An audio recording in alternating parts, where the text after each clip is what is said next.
Hello everyone, this is Mumbo here, welcome back, and today we are back on the Hermitcraft server. It is episode 44 and we're currently over here outside the Mumbo Jumbo, ready to start recording another video. And I've got to tell you, ladies and gentlemen, I'm really excited to start recording this one because I am going to be working on something today that I've wanted to work on for a very long time indeed. We had one in Hermitcraft Series 2! Wow! Way to make an entrance to the video. I was on a roll then. I was perfectly happy just talking, and then a creeper just comes along and makes a gigantic crater in the side of this hill. I'll sort that out in a couple of seconds. I'm just going to continue forth like nothing happened. That is a big explosion too. Blimey. Okay, well, as I was saying, we're going to be working on something that I've wanted to work on for a very, very long time indeed. Basically, we are going to be building the Ender games once again in Hermit's Thrills. It was a really fun game, all of the hermits got involved. This time we're going to be doing it slightly more high-tech as well. We're going to be adding in redstone timers and things like that, so that people don't have to rely on their video times. So basically, it should be a really fun event that all of the hermits can get involved in, and I'm super excited to start working on it once I've patched up this gigantic hole that has been created in the side of my hill.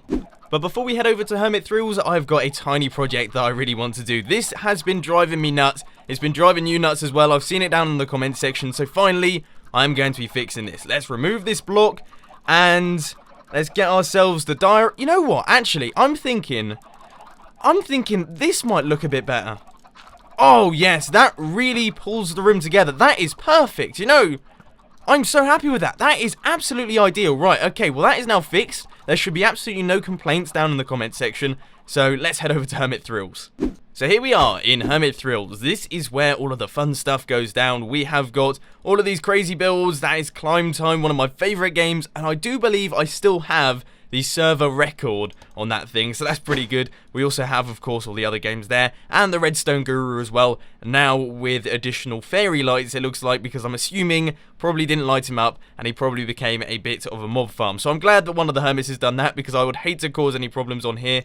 But of course, we are not going to be playing any games, we're not going to be using the Redstone Guru, we are instead going to be creating our own game. So the first thing I'm going to have to do here is I'm actually going to have to find a spot to place this thing, because the issue is that space is running out and we have various different allocated areas, places in which things can go. So yes, I'm going to have to take a peek around, look at all the builds around here and try and find a good place to put it. I've managed to find a spot for where we are going to be placing the Ender games. It's going to go around about here in this sort of area. It's towards the back of Hermit Thrills, next to battleships and all that sort of thing, which works for me because of course that means that we can do our course all the way around these mountains and it will be absolutely insane. Ender games in an amplified world is going to be very, very difficult. It really is going to be very tough, but it's also going to be quite a bit of fun. So the first thing that we're going to be doing is we are going to be creating our little redstone stopwatch. Now, I did a tutorial on this the other day, but I thought I would also do it a little bit on camera just because it's quite an interesting little build. It's quite cool. Hopefully, I can get it all right first time. I only did a tutorial on it, around about a week ago, so I should remember this off by heart. If not, that's a bit of a problem. But I thought, while I was doing this, I would quickly mention to you about the game design thing. I want to talk to you about games and things because in the previous episode of Hermitcraft, I mentioned the fact that I was getting into Unity. I had started learning JavaScript and I was really going to try and get the ball rolling and start trying to understand all of this stuff because, of course, got into university for computer science, so it would be a good idea to start learning before I actually start the course, otherwise I might get a little bit left behind. So I've started learning all that stuff, and I have to say, since the previous episode of Hermitcraft, where I had just started out, I have seriously got into it. I am absolutely loving it. I am really loving it. I haven't created anything half decent yet. I've just been working on various different tech demos and things. But the other day, I probably stayed up until about 4 o'clock in the morning, just working on various different features for this game. I don't know what it is. I've just caught the bug, I would say. It really has taken me by storm, and I'm loving every second of it. And like I say, I'm not producing anything particularly brilliant. It's not like the next Battlefield 4 or anything like that. Nothing wonderful like that. But it's just so much fun, and it's a bit worrying really, because I'm suddenly starting to pick up quite a few time-consuming hobbies. I mean, YouTube is definitely a very time-consuming thing. Game design is notoriously time-consuming. I mean, seriously, notoriously time-consuming. And then, of course, I'm still at college, which is a very time-consuming activity as well. So I am struggling to balance it all at the minute, but I really am having a blast, and hopefully, maybe at some point, I'll be able to release maybe 1 or 2 games onto the App Store or something like that, so that you guys can play the things that I've been working on. Who knows? Like I say, it's early days yet. None of the things that I'm creating are particularly impressive, I will say that much, but I am having an absolute blast. But anyway, we are almost done on this redstone stopwatch here. We have got pretty much all of the redstone in place. That's probably one of the first times where I've actually done a redstone build without going into tutorial mode. But here it is. If you want to know how to build it, then there will be a link to that tutorial down in the description. But that should, in theory, now be functioning. We just have to chuck all of the items into this top chest, so I'll do that right now. So this is our little area at the minute. I've been doing a tiny bit of decorating here. You can see we have this slightly indented floor. It looks alright. It looks okay. I'm happy with that. And you may be wondering what this gigantic area up at the top here is for. Well, do not worry. I haven't just gone mad. I haven't decided to add just a big block on top. This is actually where the sign is going to be going, because for the first time in Minecraft, I am going to be using banners. I've never used them before. I've never done anything with banners. So this is going to be interesting, trying to write out all of the letters. I think I'm going to use a YouTube tutorial for that one, because otherwise I'll be here for hours on end. But yes, I'm going to create a sign up at the top, and I'm actually quite lucky, because we are going to be going Ender, which is 5 letters, and also games, which is also 5 letters. So that's perfect. Oh, for goodness sake! What is going on today? There just seems to be creepers everywhere. They are out in force, and I've left my chicken somewhere, so now I'm out of food, and I can't make this jump either because I can't run. Oh. Okay, so all of our letters have now been crafted. I'm really glad I've done that, because as I say, never worked with banners before, and now I have a rough understanding of how they work. And in case you're wondering, actually, I used Hi Folks, I'm Adam's tutorial on how to make the letters. Really very useful, and it's a really good YouTube channel as well if you haven't seen him before. I featured him in Best of Minecraft relatively recently, I do believe. But anyway, let's start chucking these down. So that is the E, then we need the N, then we need the D, and then we have the other E there, and finally the R.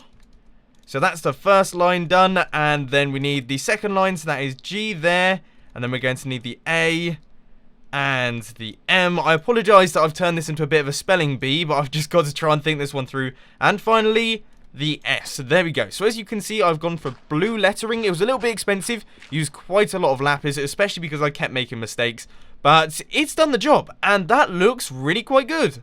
Let's take a look at it from back here. Yeah, you know what? I'm happy with that. That looks absolutely fine. Awesome. Right, well there is our little stand. Of course, we don't actually have any minigame just yet, but that is looking absolutely fine to me. Just like the previous season of Hermitcraft, this one is going to work pretty much the same. You're going to fire your ender pearls between platforms to complete the course as fast as possible. But this time around, we are going to be making things just a little bit easier, because last time, it was so very difficult. I made it so tough. You had to hit the one block. That was all you could hit. You had to hit the one block, otherwise you would miss the platform and you would have to climb up the ladder, which meant that it was just a little bit tough to complete the course. So I've decided to make things just a bit easier this time around. So this time you can hit all of this area, and also you are going to be firing it in this direction. So that means that all of these iron bars here should act like an ender pearl cup, and hopefully be able to catch the ender pearl so you don't overshoot it so often. So it should be good fun. It should mean that the hermits will be able to put down some really competitive times, and I can't wait to see how all of these races go. So now what we're going to do is I'm going to hop into the Hermitcraft server, and we're going to start chucking these about hermit thrills. So here we are next to the Ender Games area, and as you can see, we have got 1, 2, and then right off in the distance we have got a third pillar there. We've got 3 of the ender pillars, and I've brought along some ender pearls because we are going to be giving this a quick test. Now I just want to point out, I am awful, seriously terrible at aiming ender pearls, so let's give this a go. There's no pressure, we aren't doing a race or anything like that, we're just making sure this is all possible. Right, so let's just line this up. Oh yeah, that is correct. Let's go a little bit higher there, and I'll take that. We've landed on the ladder, and that is perfectly fine. Obviously, optimal is landing on the platform, but the ladder's okay. But then this one is a right toughie. So let's see if we can line this up perfectly and just fire it and hope that we at least hit the ladder. Ooh, it looks like we've just missed there. I don't know if it's actually possible to hit the platform on that one, so you might have to aim for the ladder on this one. Hermits are watching this. That's a little bit of a tactical tip there. But from this point forth, we are going to be going right. So we're going to be heading off in this direction, then off in that direction, all around there, and hopefully we'll come back to the beginning so that the hermit can turn off the stopwatch. So this is the 5th pillar. We are now going to start working on the 6th pillar, and I thought I would take you through it just because, although I did a little bit of work on camera at the beginning of this episode, it's been a while. It's been mostly progress updates for a little bit of time now, so I thought it would be nice to do a bit of on-camera stuff, and hopefully it doesn't involve me being killed by mobs, because it seems to be very, very dark over here. No one seems to have been over here with torches or anything like that, so we're going to have to be extra careful because I seem to be fairly unlucky today with things like creepers and everything like that. But while I'm over here, I thought I would chat to you about something that's been on my mind. Essentially, hermit thrills and everything like that. Obviously, we have this lovely little area in which we can make these mini games. And in the previous season of Hermitcraft Series 2, I built a bunch of awesome games. Obviously, we had the Labyrinth, we had target practice, we had all that sort of thing. Now, what I wanted to ask you guys is, would you like me to build those in Hermitcraft Series 3. Obviously, we are building the Ender games right now. That's what we're currently constructing, as you can quite clearly see. And that's something from Hermitcraft Series 2. But obviously, the Labyrinth, that could make a reappearance. The target practice could make a reappearance. I swear there were some other ones as well that I built on top of all of those. All of those could make an appearance in Hermitcraft Series 3. Or, alternatively, would you like me to try some other things? Make some new mini-games, switch things up a little bit, because of course, I could actually change up the mini-games a little bit. For example, the Labyrinth, I always wanted to make that change automatically with Redstone. That would be absolutely awesome. It was going to be quite a big project, but that would be a really cool thing to work on, so I could end up doing something like that. But I'd just like your input, because like I say, you're the ones that are going to be watching this. You are the ones that are going to be consuming these videos. And what I don't want to do is make loads of videos on things that you don't really want to see. You feel like you've already seen them and you don't feel like you want to watch them, because that won't be particularly brilliant. Instead, I'd like to provide content that is entertaining for you. And if that means that I have to come up with new ideas for minigames, then I'm absolutely fine with that. But anyway, you can see that this one is almost entirely complete now. Just placing the iron bars going around the sides like this. And from this point forth, I was thinking we could either go all the way down there, or we could make a trip back down into that area. I'm starting to think that maybe we could have like a straight down ender pearl, so we land on a pillar down there, and then we can loop it back around like this, go up through some of the mountains, then come back down into the game area. I think that's what I'm going to do, so the next one will be down in this section here. Everything is all done. Our course is now completed. It goes up like this, round all the mountains, right the way around the back there, then it drops down behind all of these hills, comes around like this, through an archway over to this pillar here, then you ender pearl from this pillar all the way over to here, flick this lever, that will stop the timing, and then you will get yourselves the score. So that is that. It is all finished. Ender Games is done. It was actually quite a simple little project. The course was well defined by the landscape. I was pretty limited as to where I could go due to the fact that most of the time there were just giant mountains in the way. So it made things actually quite easy in terms of planning everything out. So it's worked out very nicely. I believe there are 10 or maybe 11 pillars in total, although you might not want to hold me on that one. So it's going to be quite a tough course. It really is going to be quite a tough course. But there's a few final bits that I need to do. For example, I need to put all the items into our timer. I need to write out an instructions book and also a records book. And also I need to gather up some ender pearls so that all of the players can gather those up from here. So there's still a few bits and bobs left to do. Really is the finishing touches now though, because Ender Games is all finished. Everything has all been pieced together. We have got the instructions book that is now in this chest right here. We're also just in the process of making the records book, but most importantly, we have to do some testing, which is why this little fella here has come along. We're going to be doing some recording together now. We're going to have a bit of a race. We're going to see who can put down the fastest time on the debut of the new Ender Games. Should be fairly interesting. Okay everyone, we are over here with Mr. Exumavoid. Hello. And we are going to be doing the first test. This is the first test, because obviously I haven't tested it, so I'm going to be testing this with a friend. So if this goes badly, could be quite interesting. But yes, we're going to be doing the first test with Exumavoid here. And this is of the new... I'm excited to be one of the first testers. When I came over here and I saw it, I went, yes, that looks real cool. I love the sign. Thank you. But also, as we were just discussing a moment ago, this is on amplified terrain now. Yes, yeah. Like, this game could better take advantage of that. It's going to be quite dramatic, I have to say. But anyway, what I'll do is I'll read through the instructions. I don't know if you... Because I built one of these in Hermitcraft Series 2. It wasn't quite as crazy as this one, but I did do that. So I don't know if you played that at all. But if not... I played it several times. Ah, And I could have swore, weren't you there with us, like a day at the races where we all played it together and took those weird screenshots? I can't remember. I might No, have you been. would have remembered that. It was very strange. Right, okay. Well, I guess I probably wasn't there then. But anyway, the instructions are. The idea is simple. You must ender pearl from pillar to pillar as fast as possible to complete the course as quickly as you can.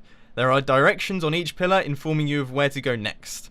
And then there's a bunch of information about how the timer works and everything like that. But obviously, I know how the timer works because I built it myself, so we don't have to hear any of that stuff. So I was And thinking. You've got a tutorial video on it as well. I do, yes, I have. It's perfect, isn't it? I know how it works as well. So we're perfect then. Forgotten already. But one thing that I will say is that we could do this two ways. We could either have a head-on race, as in 1v1, we both go at the same time and see if we can beat one another, or we could have someone left behind and we take it in turns. I like the sound of going at the same time. That's how we did it the last time we played, and that was a lot of fun. All right, that I sounds do good have to one me. question for you. Where is the marker that shows you the direction of the next one? Oh right, yeah. If we head up onto the actual pillars, what you have is a little sign, and it just says say forward, and then you can see there, and then that one says forward. Then the next one will say right. In fact, I should probably give you a rough idea of where we're going, because obviously I know where all the pillars are, but you might get a little bit lost. So what we do is we're going to go straight on. And then we're going to go right, and you'll be able to see that quite clearly. And then we basically go back on ourselves off in this direction behind all these hills. And then can you see that pillar up there? It's just like... I can see that one, yep. Yeah, and then basically you're going to ender pearl pretty much straight down to a pillar that's around about down here. And then you go around the back of all these hills. And then you come back around to over there. And then you ender pearl back to the beginning. So that is the end. This part here, we come back to the beginning. Right. I've got it. It just so happens the other day, I think it was me, Fulse, and XP, we were just like exploring the area the other side of this. So right, yeah. I'm kind of familiar with it over there. Some really big, like, nice overhangs. Yeah, If I remember correctly. Well, so where should we start from? Should we start from down at the bottom here? That means we're going to have to fight up the ladder. Do we throw an ender pearl to the first one, or do we just like walk up it? You could do either. Whatever one is probably faster to do the ender pearl, but I think I'm going to do the running because I'll probably just miss. So. Alright, okay. Right. I think I'll go with the ender pearl option. You count us in. Okay. 3, 2, 1, and go. Oh, awesome. Yeah, no, it was definitely faster. Better. Oh, you Okay, are much. first one. You are much quicker than me. I hit you. No, I hit you with my ender pearl.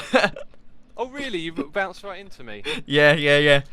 I passed it. There's some random like iron blocks there. Is that from the wall? I have no idea. Oh, that was a poorly placed ender pearl by me. You landed then. I'm just trailing behind. When you throw an ender pearl into a ladder, you're like inside it, and it kind of like catches you. I did a cheaty ender pearl. That was a good shot. That was from the ladder. Oh, I hit you. Nice. Okay. Oh, I can see where to go. Oh, yes. That was the best shot of the game, I think. Yeah, I think I just actually... That's the first time that I've actually hit one of the platforms, so I've sort of missed there. I've managed to pull ahead, though, which is quite good. I wasn't expecting this. Ugh. Yeah, I'm right on your tail, though. Oh, look at that. I've managed to hit it again. Wait, right down there. Yeah, it's right the way down at the bottom. Oh, man, that was a bad shot. I do, like I say, got this. I know the course, so I'm alright, so I know where I'm going, whereas you might actually struggle with that sort of thing. One thing that I have noticed, though, is that I'm aiming for the ladders instead of the platforms. Is that a tactic? Is that a tactic that you're doing? But yeah, aiming for a block is definitely the thing to do. Like, if you miss to the left or the right, then you're going to go past it, aren't you? Yeah. I think you got this. Maybe. You truly got this. Oh. Trying to give you a little... I've made it back to the beginning. Get back to the first platform. No, just back to this area here. So in theory, you can just turn off the stopwatch. But there we go. That was that. So I won. That was great fun. Believe it or not, I'm quite happy with that. I don't know what our time was because I didn't actually time us in the end, which would have been a good idea, come to think about it. But yeah, there we go. A suggestion for you, by the way. Like, I don't know if you're planning on expanding it, but I was thinking like a shot through a waterfall or something like that could be that would be awesome. Well, what happens with ender pearls in water? Let's give it a test. If I hop in the water here and fire it through, they get slowed down. Oh yeah, they've got like a little bit of drag, don't they? Oh, that could be cool. What's the best way to show you that? If I put... Actually, I don't want to mess with Cleo's water here. I might break something. Actually, no, if I'm on this side, I'll be fine. So if I put it there... Yeah. And then go... Like, and throw it down here, we might be able to see the effects of it. I didn't really see too much effect. It's one of those things, you might have to do that in your myth busting videos. How much water affects ender pearls or something like that. Could be quite cool. That sounds like a good idea. So there we go, guys. The Ender Games is working as planned, and it worked absolutely brilliantly. Me and Exuma had a lot of fun there, and I'm quite happy that I managed to beat him. But I have to say, I would think that Exuma is actually more talented than me in the Ender Pearl throwing type of thing. I just happened to know where I was going on that side of things. But one thing that I did notice from that recording is that it seems like my sound is messing up. Essentially, I still have the problem where when I press the spacebar, my volume increases. So I think I might have changed some settings somewhere to try and stop that from being quite so painful to my ears. And I think I might have turned down some of the Hermit's volume, which is why when I start talking, you can hear that Exuma's volume goes right the way down. I don't really know what's happening there, but I'll try and get that fixed by the next time I do a collaboration, because hopefully we will be doing plenty more of those in the future, as I really like doing collaborations on Hermitcraft, especially on fun little games like this where we can just mess about, have a bit of fun, and do our thing together. But anyway, ladies and gentlemen, that is all I've got time for today. I hope that you've enjoyed this video. If you did, please be sure to hit that like button, and if you really loved it, then make sure to subscribe. But thanks for watching, guys. This has been Mumbo, and I'm out. I'll see you later.